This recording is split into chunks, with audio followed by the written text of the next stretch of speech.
Hello அஸ்ஸலாமு so Alia பார்த்தீங்கனாலே தெரியுது நாங்கள் எங்கேயோ கிளம்பி போகிறோன்னு. அண்ட் ஆலியாவுக்கு வந்து இந்த மாதிரி பவுடர் பூசினது எங்கள் அம்மா தான். ஸோ திஷ்டி கலைஞ்சிரும்னு சொல்லிட்டு அந்த மாதிரி பூசினாங்களேன்னு தெரியல. அண்ட் ஆலியாவும் பவுடர்லாம் போட்டுட்டு டாட்டா போகிறதுக்கு ரெடி ஆகிட்டேன். மார்னிங் வந்து இது வந்து 8 o'clock கிட்ட நான் இந்த வீடியோ எடுக்க போதேன்.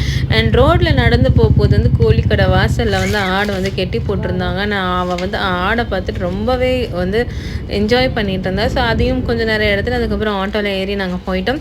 அண்ட் எங்கே போனீங்கன்னு பார்த்தீங்கன்னா காசிமேடுக்கு தான். உங்களுக்கு பார்த்தாலே தெரிஞ்சிருக்கும். அண்ட் காசிமேடில் வந்து இந்த மாதிரி ஏலத்தில் விட போது வந்து அதை வாங்குறது ரொம்பவே கம்மியாகவும் கிடைக்கும். ஸோ நாங்கள் என்ன பண்ணோம், ஒரு கம்யூனிட்டியாக ஒரு 5 பேராக சேர்ந்து நாங்கள் என்ன போயிட்டு ஸோ கம்மியான ஒரு கூடையை எடுத்துகிட்டு அதை வந்து ஷேர் பண்ணிக்கலாம்னு சொல்லிட்டு போனோம். அண்ட் போகும்போது எல்லாமே கூடையாக வச்சுருந்தாங்க. நிறைய இது இருந்துச்சு. அண்ட் நிறைய இது வந்து ஏலமும் விட்டுட்டு தான் இருந்திருந்தாங்க அந்த டைமில். ஸோ நாங்கள் வந்து இங்கே போகும்போது இந்த ஆரஞ்சு கூடையில் இருக்க கிழங்காவை தான் நாங்கள் வாங்கியிருந்தோம்.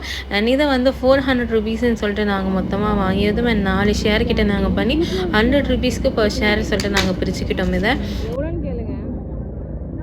कितना पैसा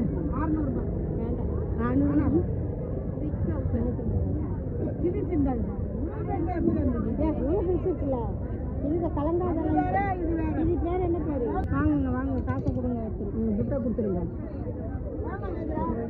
600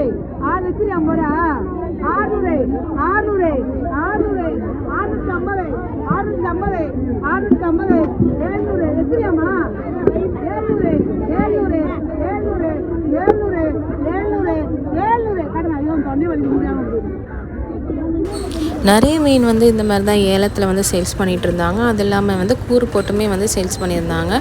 ஸோ இதுக்கப்புறம் நான் என்னென்ன மீன் வாங்கினேன்னு சொல்லிட்டு அடுத்த வீடியோலையும் நான் காட்டுறேன். So stay tune. Thank you for வாட்சிங். பாய்.